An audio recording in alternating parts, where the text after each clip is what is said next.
Hi hello नमस्ते, मैं स्वाति आप सभी का डिवाइन टॉक में बहुत बहुत स्वागत करती हूँ। उम्मीद है आप सभी अच्छे भले होंगे। तो जैसा मैंने पहले वीडियो में कहा था 69 एंजेलिक नंबर के बारे में जब बताया था कि मैं नेक्स्ट वीडियो में सैक्रल चक्रा पे बात करूँगी। तो आज सैक्रल चक्रा को लेकर आते हैं। सबसे पहले मैं ये बताना चाहूँगी कि सैक्रल चक्रा इम्पॉर्टेंट क्यों है। ये चक्रा इसलिए सबसे ज़्यादा इम्पॉर्टेंट है क्योंकि ये आपकी इमोशनल बॉडी है और हम वही हैं, वही थे और वही बनते हैं जैसे हमारे इमोशंस होते हैं, अच्छे बुरे, पावरफुल, वीक, जैसे भी हम होते हैं। हम भय में होते हैं, हम कमज़ोर होते हैं, हम व्यथित होते हैं, वैसे ही हमारे इमोशंस होते हैं। मैं इसको सबसे इम्पॉर्टेंट इसलिए भी कह रही हूँ क्योंकि इमोशनल बॉडी से ही हमारी physical reality, physical body create होती है। कम या ज़्यादा हर इंसान कहीं किसी पॉइंट पर वीक इमोशंस के साथ जी रहा है और बॉडी इसको सिग्नल देती है उन इमोशंस के बारे में, और जो लेटर ऑन डिजीज़ के रूप में बॉडी एक्सप्रेस करती है। तो मेरा मानना है कि इसे बैलेंस करना सबसे ज़्यादा ज़रूरी है। तो इसमें बैलेंस बिगड़ता कैसे है? एक्चुअली जब जो चक्रास हैं वो जब स्पिन करते हैं, चक्र स्पिन करते हैं, ये ऊर्जा के ये गोले हैं और ये स्पिन होते रहते हैं, तो वो उनकी कोर एनर्जी मतलब उनकी अंतरतम ऊर्जा को अट्रैक्ट करते हैं सेम वाइब्रेशनल फ्रिक्वेंसी पर।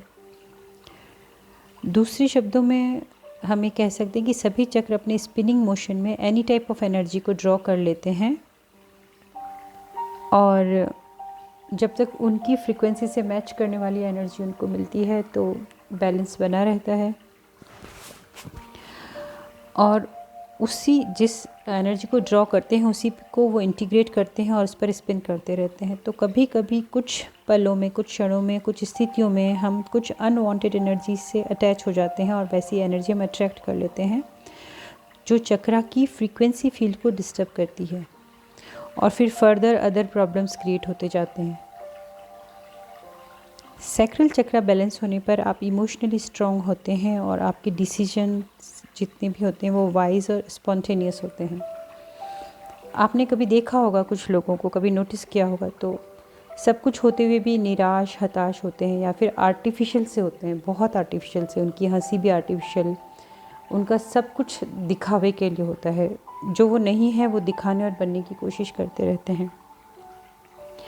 ये अंदरूनी तौर पर कहीं कमजोरी, कुछ इनसिक्योरिटी, कुछ अपने आप में कमतर होने का एहसास होता है। ये इमोशनल बॉडी के वीक होने का सीधा साधा प्रमाण है। और आपने दूसरी ओर कुछ ऐसे लोग भी देखे होंगे जो स्पेशल नीड वाले होते हैं या कुछ ऐसे होते हैं जो जानलेवा बीमारियों से जूझ रहे होते हैं, पर उन लोगों की जिंदा दिली बेमिसाल होती है। तो वो कैसे हो पाता है, कैसे पॉसिबल होता है? क्योंकि उनका इमोशनल बॉडी बहुत स्ट्रॉन्ग है, उनका सैक्रल चक्रा स्ट्रॉन्ग है, बैलेंस है। तो उनको जो दूसरे प्रॉब्लम है वो उनके इमोशंस पे हावी नहीं हो पाते हैं और वो जिंदा दिली से अपनी लाइफ को जो भी उनको चैलेंजेस मिले उसके बाद भी वो बहुत अच्छे से जी लेते हैं।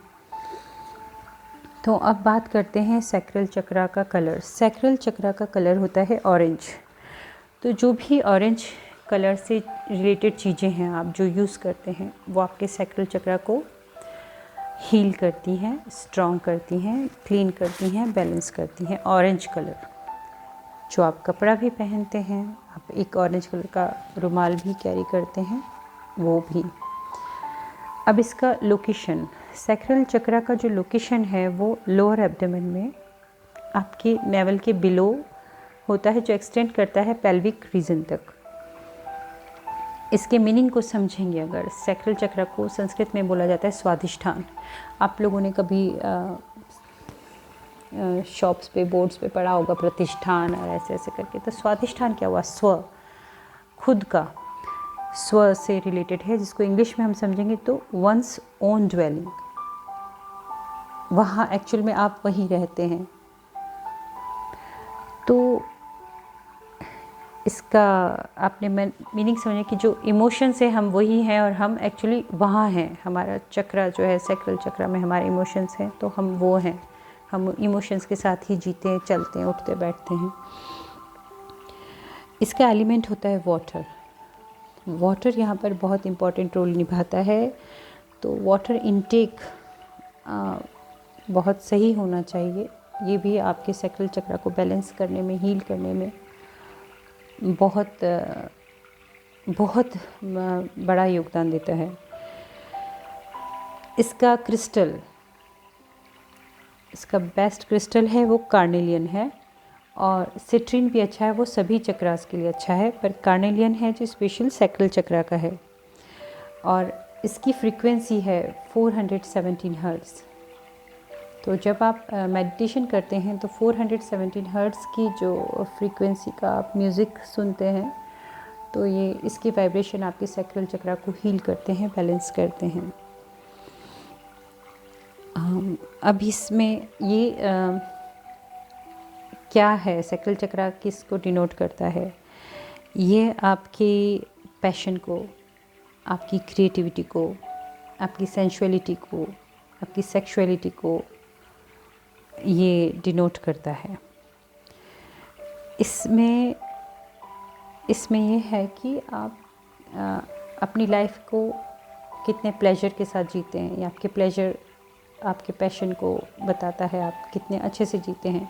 जिनका सैक्रल चक्रा वीक होता है, डैमेज होता है, या वीक होता है, डैमेज होता है और बैलेंस नहीं होता है या ओवर एक्टिव होता है। बैलेंस नहीं होना मतलब किसी भी तरह से अंडर एक्टिव या ओवर एक्टिव होता है, तो वो लोग किसी चीज़ को उसके चार्म के साथ नहीं जी पाते हैं, किसी प्लेजर को नहीं ले पाते हैं। चाहे वो सिर्फ फ्रूट जूस ही पी रहे हो, बट वो उसको भी उस आनंद के साथ नहीं ले पाते हैं। तो ये चीज़ है आपकी क्रिएटिविटी से, आपकी डिज़ायर, आपके पैशन, आपके कनेक्शंस, आपकी इंटीमेसी, और मैंने आपको बताया जैसे कि क्रिएटिविटी से और प्लेजर से जुड़ा हुआ है। अब इसका फूड, क्या फूड हम ले सकते हैं? तो जो भी है इसमें आप सीधी सी बात है कि इसका ऑरेंज कलर है, तो ऑरेंज कलर के जो फ्रूट्स हैं वो, और जो जिनका वाटर कंटेंट ज़्यादा है, वो फूड्स बहुत हेल्पफुल है इसमें orange, passion fruit, melons, strawberries, coconut, papaya, apricots, tangerines, walnut, flax seeds, pumpkin seeds, almonds, navy beans, hemp seeds, cashews, avocado, and salad side में आएंगे तो radish, cucumber, carrots, beets, tomatoes, cabbage, broccoli, bell pepper, ये बहुत सारे fruits हैं। ये सब fruits and vegetables, मेरे कहने का मतलब है फ्रूट्स, वेजिटेबल्स एंड नट्स, मैंने सब एक साथ ही बताया है। Coconut water, coconut, quinoa, peas, seaweed, ये कुछ ऐसे हैं इनका इंटेक, प्रॉपर वाटर इंटेक को भी ध्यान में रखते हुए आप ये जब लेते हैं तो ये बहुत जल्दी काम करता है, हील करता है, उसको क्लीन करता है, बैलेंस करता है। आपको अपने मूड में विद इन 1 और 2 वीक आपको अपने इमोशंस में, अपनी स्ट्रेंथ में आपको फ़र्क नज़र आने लग जाएगा। और दूसरा एक अलग टिप है जो बेसल चक्रास के लिए है, जो आपका root chakra, sacral and solar plexus chakra है, वो सबसे इम्पॉर्टेंट है। वॉक करिए, टहलने के लिए निकलिए। आपको बाहर नहीं जाने को मिल रहा है, आप टेरेस पे जाइए, टेरेस नहीं है बालकनी में जाइए, और कुछ भी नहीं है आप अपने रूम में टहलिए, पर आप चलिए। और डायरेक्ट आप अगर ग्राउंड पे नंगे पैर चल सकते हैं तो वो बहुत ही अच्छा है। ये तीनों चक्रा को साथ साथ में काम करता है ये बेसल चक्रा के लिए, तो ये बहुत इम्पॉर्टेंट चीज़ है। तो मुझे उम्मीद है कि सैक्रल चक्र पर ये जानकारी आपको अच्छी आई होगी समझ में। और एक लास्ट पॉइंट मैं बोलना चाहूँगी कि जो अफर्मेशन है, तो आप जब आप पानी पीते हैं जब कभी भी, तो आप ग्लास में, बॉटल में, जिसमें भी है, इसके अफर्मेशन फ्रेजेस शुरू होते हैं आई फील से। आप जो भी लैंग्वेज बोलते हैं, मैं महसूस करती हूँ, मैं महसूस करता हूँ, इसमें आपको खुद को एक्सेप्ट करने की भावना होनी चाहिए और फीलिंग के साथ कि आप उस चीज़ को फील कर पा रहे हैं। आपको अपनी बॉडी को एक्सेप्ट करना, लव करना, सेल्फ लव करना, ये बहुत ज़्यादा ज़रूरी है। तो खुद से प्यार करिए, सेल्फ एस्टीम का ध्यान रखिए और जहाँ ज़रूरत है वहाँ अपनी बाउंड्रीज़ क्रिएट करिए। तो सैक्रल चक्र के लिए बस इतना ही। Thank you so much, thanks for watching.